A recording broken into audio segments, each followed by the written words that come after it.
What's up, guys? If you're not subscribed, please subscribe. Also, please smash that like button on the video and enjoy the show.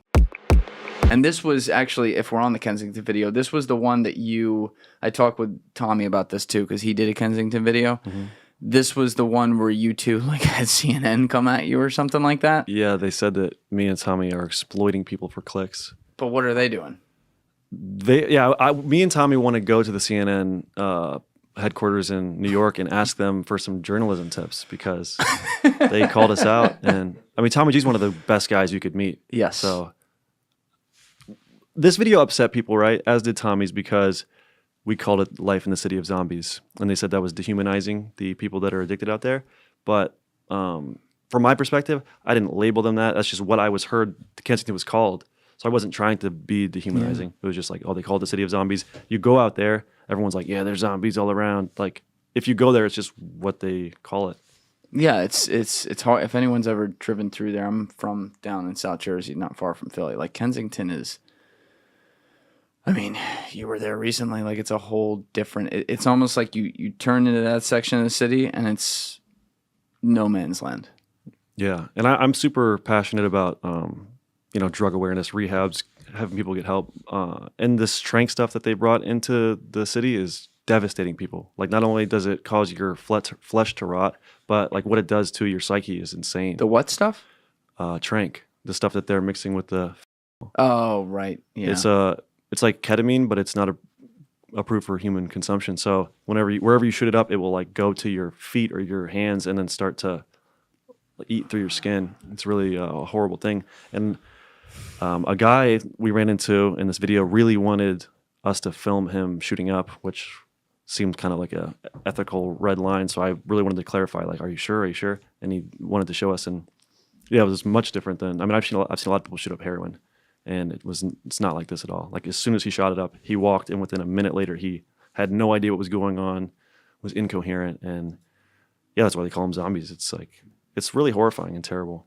Now, I know you're documenting, right? And this is a part of the process. When you document painful stuff, too, you're going to get that. But, like, what's that like to know that that's about to happen? I mean, you have cameras rolling. Even forget that they're rolling. But you're standing there. You're a normal person in the sense that you're not addicted to any of this stuff. You don't do this stuff. You're just here watching. Like, what does that feel like to see a guy that you know is about to literally transform into something almost subhuman? It's honestly really upsetting. Like, when I left filming this video, I probably could have cried, because it's just, if you take a walk through Kensington, there is so much suffering and pain and literal rotting flesh all around the city. So for people that want to speak about it and try to be judgmental for YouTubers going there, I think more people should go there and more people should document it, and we should try to figure out how we can help. And I don't have the answer, right? But I'd be open to suggestions. And if someone presented a good suggestion, I would love to go back, do another video, and promote the suggestion, you know? Yeah, I like that. But how do you deal with, like, do you worry about your safety going to some places like these? It's a thought, for sure.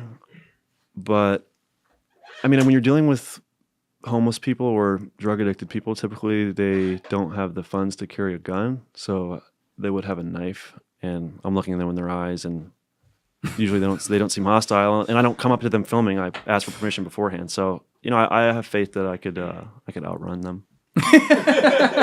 That's not reassuring. Yeah, I don't know about that, but it's fascinating that a kid from more rural, like Cook County, Maryland, gets into the nitty gritty of the inner cities and is interested in this stuff. Like, did you grow up on hip hop? Is that part of it, or? Yeah, so I'm from Carroll County, Maryland, which is like one of the. Did I say Cook County? I'm sorry, I fucked that up. No, it's fine. It's fine. I mean, no one's heard of Carroll County.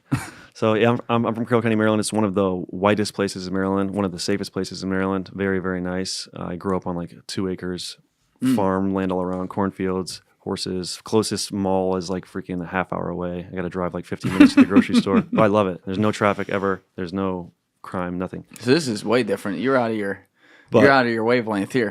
Yeah. It's so triggering for me to be in New York City, because it's like you can't drive anywhere. It's just hell. It's like my own personal little hell. It's parked noisy. His car for him downstairs. Yeah, I literally. Unless he wasn't here for that. Yeah, like, bro, I can't parallel park good. This is yeah. I never am going to leave the country. It's just where I need to be. But yeah, I'm a huge fan of hip hop. I don't know why or how. Like, nobody in my family got me into it. But by the time I was 12 years old, I was like obsessed with Nas, Big L, De La Soul, Idea, Atmosphere, even like UK stuff like High Focus, I don't know, Dirty, that's a rapper, I don't know if I can say that. But yeah, Dirty, You say whatever. Ocean Wisdom, all these people. So Eclectic taste. I like that. yeah, I was really into like old school hip hop. And then as far as the being interested in like the drug stuff is Carroll County borders Baltimore County, and Baltimore has one of the worst opioid problems in America. So I've been to over like 20 funerals from like friends dying. And, it's really like ravaged our area. You know, Yeah. like, best friend growing up, we have the same exact birthday. Next door neighbor, he died.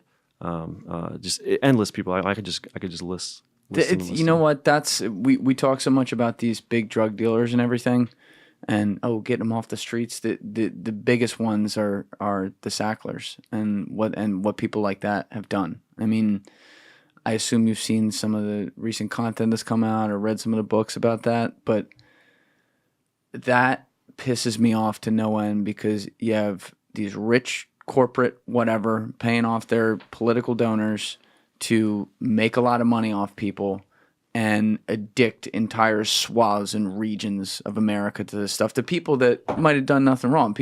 A lot of people did nothing wrong. They got injured or something, and then their doctor prescribed them 12,000 milligrams of a Percocet. It's crazy to me that happens, and it's heartbreaking to hear so many people that I talk to, whether it be on here or in life, who know people, like friends they were growing up with, who died from this stuff. It's really tough. But there's also they've found a way to, they'll take drugs like that and then they'll kind of expand it to other things too. And sometimes it feels like to me, I don't know if my tinfoil hat brain's tingling, but I'll see like how it'll get to the hoods.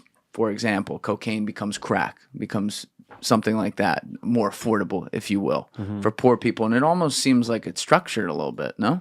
Yeah, I mean, who's bringing it in? How is it able to stay out there? I don't have the answers for sure, but I think it's crazy that this trank stuff is new, like within the past decade.